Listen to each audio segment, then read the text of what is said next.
আদি পর্বের সুফি সাধক মূলত মুসলমান অধ্যুষিত আরব, মিশর, আফগানিস্তান এই দেশগুলোতে আদি পর্বের যারা সুফি সাধক এবং সাধিকা ছিলেন তাদের মধ্যে কয়েকজনের নাম: আল হাসান আল বসরি, ইব্রাহিম ই আদম, মনসুর আল হাল্লাজ, মহিলা সুফি রাবিয়া আল বসরি।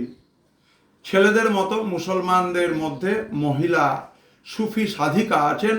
আমরা একজনের নাম আমাদের তথ্যে পাচ্ছি, তার নাম হলো রাবিয়া আল বসরি।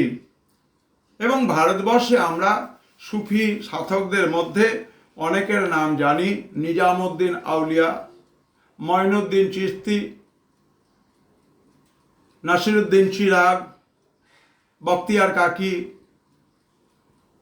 বদরুদ্দিন কাদরি, বখতিয়ার কাকি, এই সমস্ত বিখ্যাত বিখ্যাত সুফি সাধক। তার মধ্যে আমাদের নিজামুদ্দিনের দরগার কথা বিশেষভাবে উল্লেখযোগ্য, যে দরগা নিয়ে কিছুক্ষণ আগে আমি আলোচনা করলাম। সুতরাং আদি পর্ব এবং অতি সাম্প্রতিক কালের যারা বিখ্যাত সুফি সাধক এবং তাদের মধ্যে একজন সাধিকা, তার কথা আলোচনা করা হলো।